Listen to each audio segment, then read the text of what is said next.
There may be some truth to the saying that Boston's crooked roads were carved by cow paths. For much of the city's history, agriculture was a thriving business. In fact, even as late as the 1870s, images of Boston show rolling hills, plenty of pasture land, and a landscape dotted with small family farms. Of course, all of that is gone, with the exception of the Allendale Farm, which is in Chestnut Hill, the lone historic farm left in Boston. But now there's a movement to bring commercial farming back to the city by challenging our ideas of what a farm can be. WGBH News reporter Adam Riley has part 2 of this week's Focus on Farming.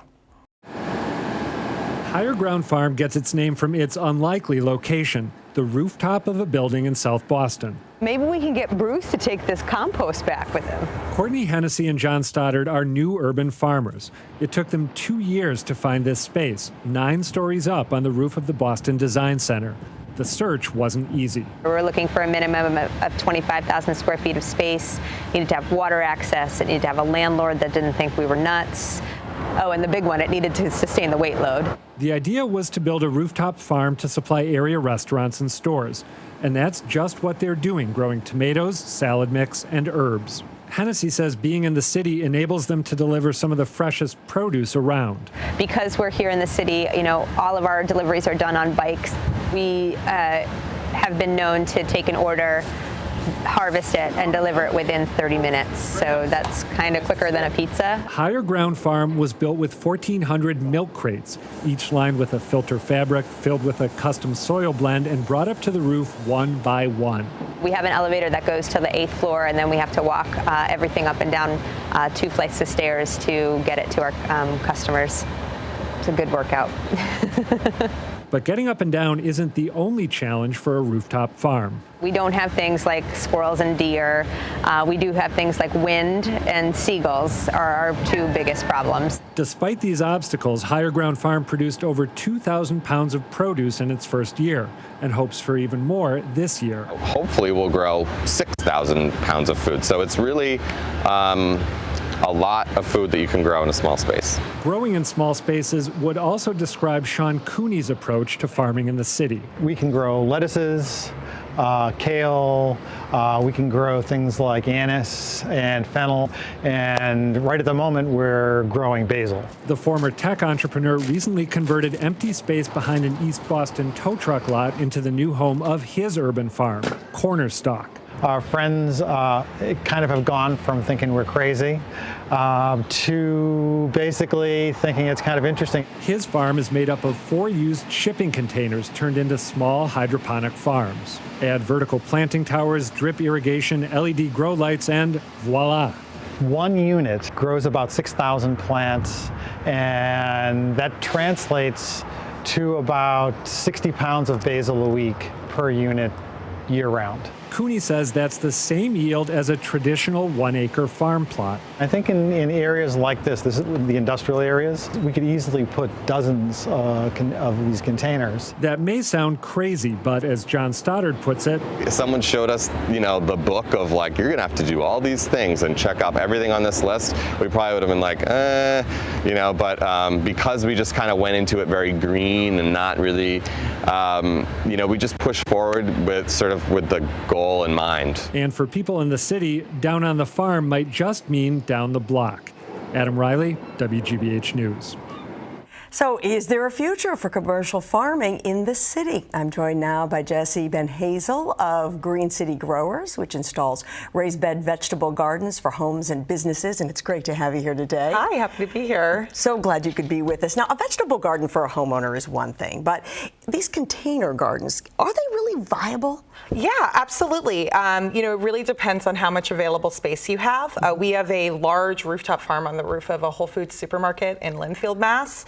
It's 17,000 square feet, and we are able to generate enough produce that covers the cost and the materials of the maintenance. And so for a customer that's got a sizable lot or rooftop, you can actually grow enough food to have a good return on investment. Let's talk about Whole Foods for a second. I mean, are they growing upstairs what they're selling downstairs? Yeah, it actually travels 25 feet from where it's being grown to where it's being sold. Well, now that's not always the case, but it is with them. Yeah, I think almost all of the work that we do is on site. site. And so we find back alleys, we find rooftops, we find any sort of corner of the property, and are able to custom build raised beds or do rooftop projects in conjunction with Recover Green Roofs, which is the green roofing company that we work with, and actually work with the space. And so it's always on site, and sometimes it's visual, but a lot of times it can yield a really significant amount of food. Well, you've mentioned the company that you work with, so let's bring in our next guest. This is Brendan Shea. He is the co-owner of Recovery Green Roof, which helps to build those rooftop gardens that we're talking about. And those rooftop,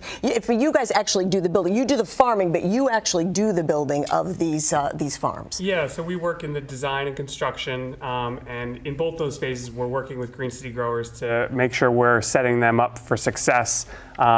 It's a mix of construction, landscaping, roofing, and design that we feel really lucky when we get to work on projects that involve food production. So we do everything from working with restaurant owners that want to grow food on their roof to places like Whole Foods, to people who have space and load capacity on the roof of their townhouse in the North End or the Back Bay and want to grow food up there. Now, you make it sound like, oh, let's just run to the rooftop and let's grow some food, but there are some complications that are associated with putting a farm on a roof. It's definitely not something you can do on every building. The first step is always structural assessment and assessing the waterproofing.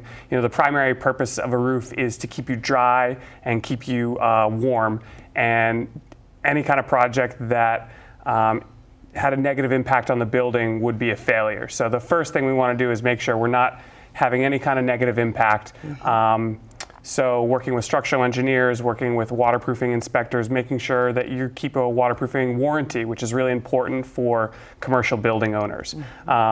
We definitely see that making sure that building owners have a good experience with a rooftop farm is the key to making sure this becomes more prevalent throughout Boston and other cities. And do you anticipate it will? I hope so. It's definitely, we've seen, our business is 5 years old, and we've seen a lot of growth in interest in rooftop ag. And we do all kinds of vegetated roof gardens, but definitely the most personally fulfilling work we do involves growing food. Okay, now you do rooftops, but you do against walls as well, which is really unique. Yeah, so all kinds of, vegetated roofs, walls, both interior, exterior. There's challenges to all this, but it's a lot of technology that's being adopted from European industries and being brought over here.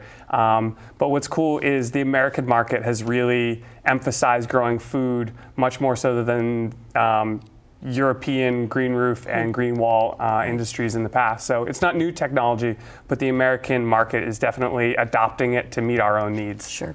Now, Jesse, you were talking about Whole Foods, but you have a number of companies that you have put farms in and you maintain. Yeah, so we run a employee wellness garden program. So we work with companies, a lot of area businesses all around Greater Boston.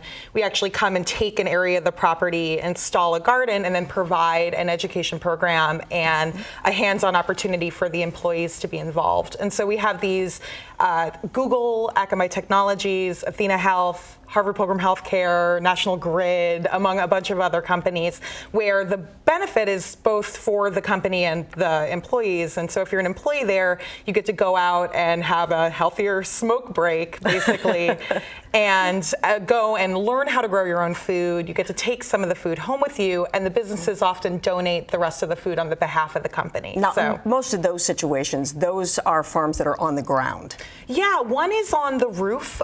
We got hired by Boston Properties, who was interested in installing gardens for their customers, and so we put in a garden on the top of a parking garage roof. So parking garage roofs are actually great because they're typically structurally sound, and so with the programs that have a parking garage, we can do it on that, but most of them are on ground level, which is a much easier process than working on a roof. I feel confident of that. It's got to be easier to get water there. What do you guys do in the winter?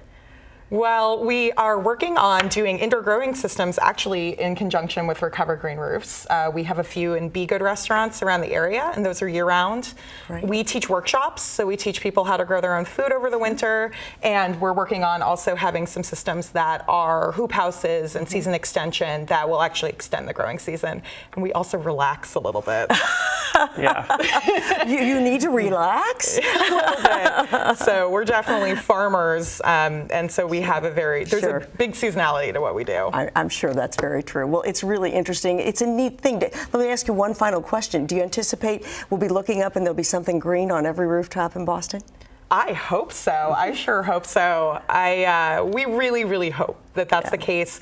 In working with new developments and property management companies, and I think there's a lot of possibilities, especially in buildings that are being built from the ground up, to actually incorporate the features that we have found to be the difficult features to work with when you're retrofitting a building, and actually get that built in at the design phase with Recover Green Roofs. And then I think that we have the potential to have all new developments in the city have green roofs, rooftop farms, and food growing. Sure. Well, Jessie Van Hazel and Brendan Shea, great to have both of you with us. Thank you so very much. Thanks a lot.